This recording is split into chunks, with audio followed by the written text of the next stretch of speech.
Hola a todos, ¿cómo andan? Espero que estén muy bien. En el video de hoy vamos a charlar un poco sobre las características de los textos. Vamos a ver qué propiedades tienen, ¿sí? Y qué es lo que tiene que tener un texto para ser considerado como tal. Vamos a empezar.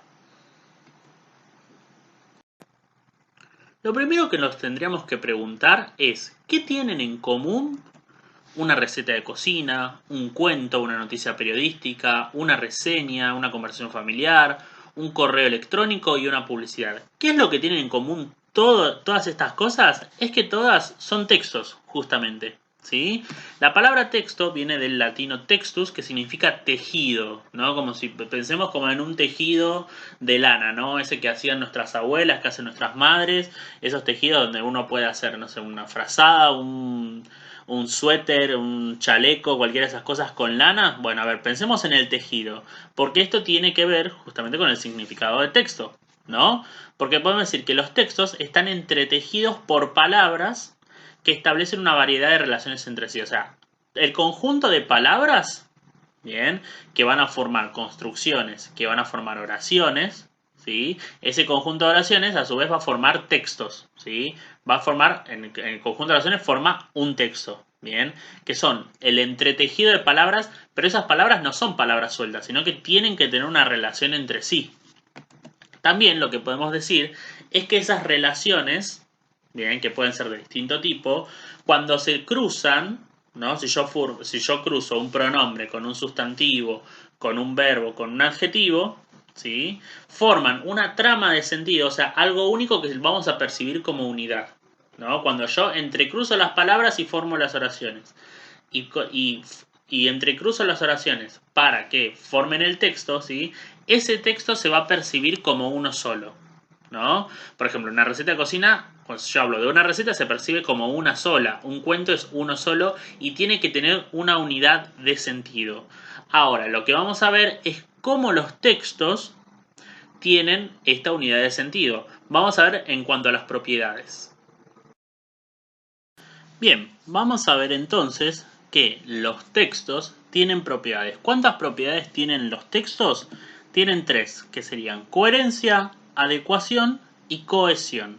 Hay una de estas tres, que es la primera, que es coherencia, que podemos más o menos imaginar lo que puede ser. Cuando un texto tiene que ser coherente, ¿qué quiere decir esto?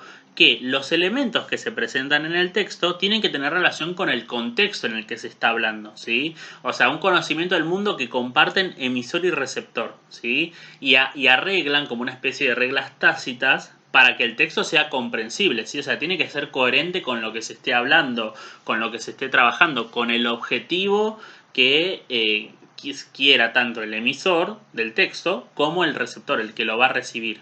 Bien, eso en primer lugar. En segundo lugar vemos que los textos tienen que tener adecuación.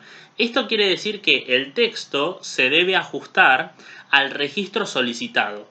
Todos los textos no van a tener un mismo registro o variedad. Por ejemplo, una carta de lectores, ¿no? No va a tener el mismo registro que una receta de cocina o que una conversación. Pueden tener un registro más formal o un registro más informal, dependiendo del ámbito en que circule, ¿no? Una receta de cocina se va a escribir de una manera y un estudio científico se escribe de otra manera. Entonces, nosotros tenemos que ver que cada texto se tiene que adecuar a lo que al objetivo de ese texto. Bien. Y por último, vamos a hablar de la cohesión. Bien, vamos a focalizar mucho en este video sobre las características del texto en cuanto a la cohesión, ¿no? Porque esto quiere decir que las palabras, frases, oraciones, o sea, los párrafos que forman el texto tienen diversas relaciones, ¿no? Un texto en sí, para ser coherente, tiene que tener cohesión, ¿sí? ¿Por qué? Pero la cohesión va a referir más, no tanto al contexto, sino a las relaciones gramaticales que le van a dar el sentido a la oración, ¿no? Porque a veces cuando uno les dice a los chicos que el texto que escribieron tiene muchas repeticiones, bueno, ahí faltaría cohesión. Capaz tiene coherencia lo que se está diciendo, pero la falta de cohesión del texto hace que se impida un poco la lectura y por ende va a afectar la coherencia. Igualmente ahora vamos a focalizar entonces en lo que sería la cohesión. En cuanto a la cohesión, lo que nosotros tenemos que saber es que se basa en se basa en las relaciones entre las palabras, en las oraciones y los párrafos. ¿sí? Mediante estas relaciones una palabra remite a otra. O sea, siempre cuando dice remite quiere decir que va a referir a otra que apareció antes para evitar repeticiones. Y para eso, para lograr la cohesión de un texto necesitamos de los recursos cohesivos. ¿Cuáles son los recursos cohesivos que vamos a trabajar en el día de hoy, en este video? Son 6, ¿sí? Vamos a trabajar la sinonimia, los hiperónimos, ¿sí? La referencia pronominal, la referencia de pronombres, o sea, en manera conjunta. Después, por otro lado, la elipsis. En tercer lugar, los conectores. Y por último, los organizadores textuales, ¿bien? Que vamos a ver, o sea, qué funciona en cada uno. Bien, en este caso vamos a trabajar, voy a dar el ejemplo trabajando lo que sería sinonimia, o sea, la utilización de sinónimos, los hiperónimos, o sea, hipónimos e hiperónimos, que quiere decir, el hiperónimo es una categoría mayor que engloba al hipónimo, ¿no? Esto ya lo habíamos visto, ya lo habíamos trabajado. Y después el reemplazo por pronombres. Vamos a ver el siguiente ejemplo, que, bueno, como dijimos, permite nombrar de forma distinta a un mismo referente. En el ejemplo se ve, dice, Caro le pidió a su papá una guitarra usada, pero el padre decidió regalarle un instrumento nuevo. Vamos a ir por partes, ¿no? Ahí en los colores se puede ver un poco la división. Fíjense que papá y padre son sinónimos, ¿bien? Dos palabras que tienen un significado similar, extremadamente similar. No es la misma palabra, recordemos lo que yo siempre digo, que una palabra no es lo mismo decir una cosa y la otra, porque si no, no serían palabras distintas. Pero acá, en el caso de los sinónimos, son palabras que tienen un significado, o sea, muy cercano, o sea, extremadamente cercano. En segundo lugar, vemos como dice ahí, instrumento es hiperónimo de guitarra. ¿Bien?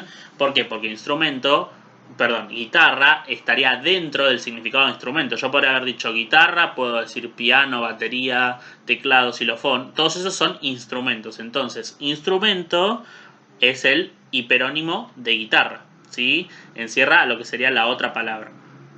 Ahí puede haber muchos ejemplos. Entonces yo, para no repetir guitarra otra vez o cualquier otro instrumento, ya nombrando instrumentos se entiende lo que estoy hablando. Y en el caso del reemplazo de pronombre, fíjense que yo estoy nombrando a Caro en primer lugar y se decidió regalarle. O sea, el segundo pronombre le reemplazaría a quien sería Caro, para no decirle, bueno, Caro le pidió a su papá una guitarra usada, pero el padre de Caro decidió regalarle a Caro. Entonces, para evitar esa repetición, se utiliza directamente el pronombre y se sobreentiende que se está hablando de Caro.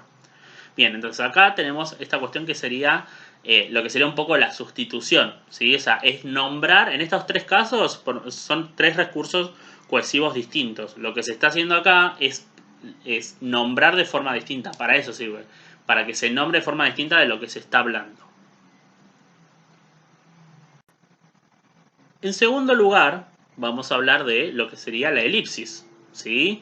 Acá no vamos a nombrar por otra cosa distinta. Lo que va a suceder acá, vamos a hacer es suprimir. En la elipsis lo que se hace es que se suprime una palabra que se usó antes. ¿Por qué la vamos a suprimir?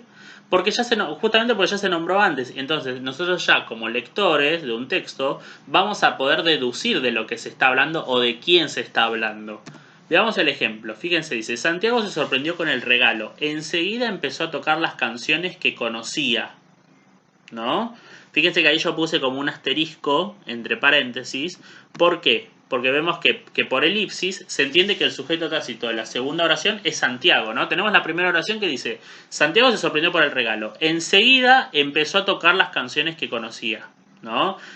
Imagínense que yo haya dicho, Santiago se sorprendió con el regalo. Enseguida Santiago empezó a tocar las canciones que conocía. Ahí tenemos una repetición que es innecesaria, que no sirve, o sea, que no aporta nada nuevo a lo que se está diciendo. Y nosotros como lectores podemos deducir ya que es Santiago de quien se está hablando, no hace falta repetirlo nuevamente. Entonces acá es lo que estamos hablando con elipsis. Pues lo que tenemos acá son los conectores. Bien, los conectores van a explicitar relaciones lógicas que se establecen entre las oraciones y los párrafos de un texto. O sea, acá para que nos sirven los conectores, así como al principio eran los recursos cohesivos que reemplazaban palabras, en la elipsis que suprimían palabras, acá lo que van a hacer los conectores es relacionar oraciones y párrafos. Bien, contribuyen a la cohesión, ¿sí? Porque evidencian relaciones entre lo que se está hablando, entre una cosa y la otra. Un texto es un conjunto de palabras y oraciones. Entonces, esas palabras y oraciones no pueden estar sueltas. Tienen que utilizarse conectores para que se entienda de lo que se está hablando, ¿sí? Entonces, vamos a ver el siguiente ejemplo. Fíjense que dice, alquiló un departamento chiquito pero luminoso.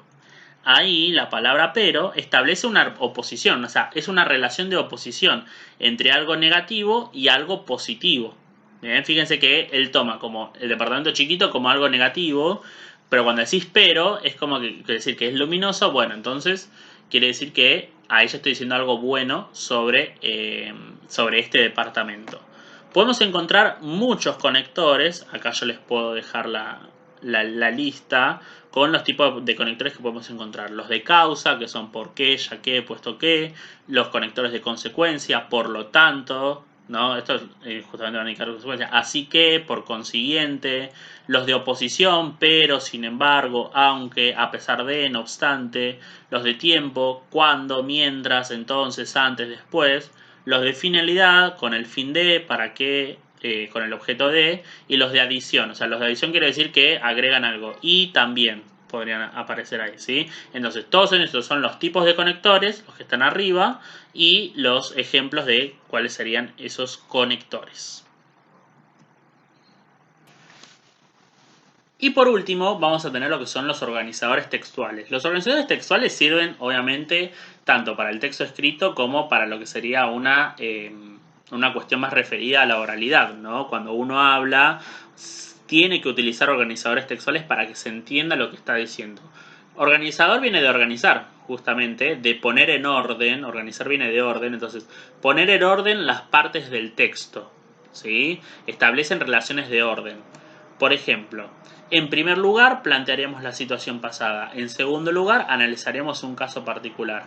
Cuando yo pongo en primer lugar, en segundo lugar, lo que estoy queriendo decir justamente es poniendo un orden a lo que yo estoy haciendo, ¿sí? De acá saldríamos un poco cuando hacemos una respuesta, por ejemplo, a un cuestionario o en una evaluación. Es bueno utilizar los organizadores textuales para justamente enriquecer lo que sería nuestro texto.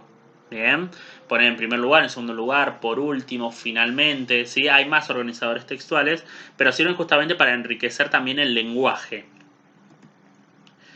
¿Cuáles son los organizadores textuales que conocemos? Están los de inicio, ¿sí? Que yo podemos decir para empezar, ante todo, antes que nada. Los de reformulación, los organizadores textuales de reformulación, es decir, o sea. Por ejemplo, es decir, es una cuestión más formal, el o sea es como más de algo más informal. En otras palabras, dicho de otro modo.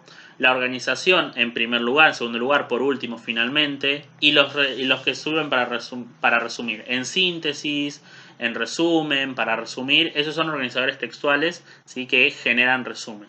Bien, recordemos que el organizador textual justamente va a ser para enriquecer nuestro lenguaje, para enriquecer el texto y que se entienda bien el orden en que yo quiero transmitir las cosas. Bueno, entonces acá ya vimos las relaciones entre lo que serían de los textos, ¿sí? Vimos sus propiedades, la de adecuación, cohesión y coherencia, ¿sí? Y algunos recursos cohesivos que nos van a servir para justamente entender cómo se desarrolla un texto y poder comprenderlo en cuanto a sus relaciones entre cohesión y coherencia. Nos vemos en el próximo video.